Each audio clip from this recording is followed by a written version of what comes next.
If you are unfortunate enough to lose a loved one to old age or a long term illness, you can expect the support of the medical community. In the most solemn of bedside manner voices, they will explain precisely what ailed and ultimately killed your loved one and the medical procedures they tried to keep them alive. When it's all over, you will receive a death certificate that confirms and verifies all of this in very stark and very final black and white. If you're unfortunate enough to lose a loved one through a road traffic accident or as a result of a crime, the police will deliver the news with equal care and solemnity. They will keep you abreast of developments throughout their investigation and hopefully they will apprehend and prosecute the person responsible for taking the life of that loved one. You will then have your day in court to see justice served. If, however, you lose a loved one in an industrial accident, there is no bedside manner. There are no explanations. And rather than hushed and solemn tones, there is an agonizing and endless silence. At least that's how it apparently works here in the UK. While other countries make resolution, restitution, and closure for the families a priority, here in the UK, bereaved families are seemingly an afterthought.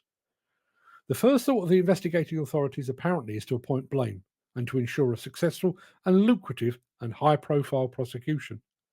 The second priority is apparently then sharing the success of their investigation online and in the media.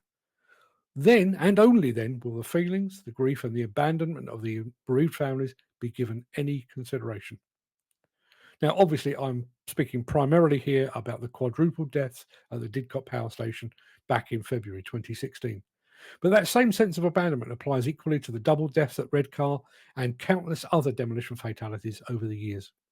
Now, quite why investigations take longer here in the UK than anywhere else, couldn't possibly tell you. No idea. Despite appearances that are often to the contrary, I still believe the British police to be among the best in the world. The Health and Safety Executive, it's underfunded and understaffed, but it's still better than most. Yet both have turned the pursuit of justice into a marathon, through a maze, in the dark, without a map. And I wonder if we are at least partly to blame. Or rather, I wonder if our apathy is partly to blame. In the immediate aftermath of a site fatality, the industry wrings its hands in collective disbelief and horror, and then it goes back to work. Within a day, a week, or a month, the industry's thoughts will have moved on. In all likelihood, by the time a month has elapsed since one fatality, there will be another one with which to concern ourselves. Come the end of the year, when the HSE reveals the terrible truth of the industry's safety record, each fatality will be just a number on the sector's scoreboard. And sadly, this apathy doesn't apply just to accidents and fatalities. We all pause to reflect every time we're told how many of our industry brothers and sisters have taken their own lives. But we sigh and we move on.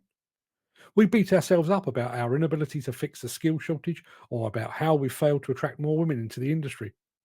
And then we just go back to business as usual. Industry apathy is not to blame for site fatalities and accidents.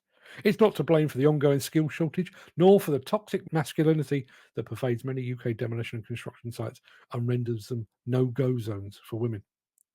Industry apathy is not responsible for any of these things. It doesn't help either.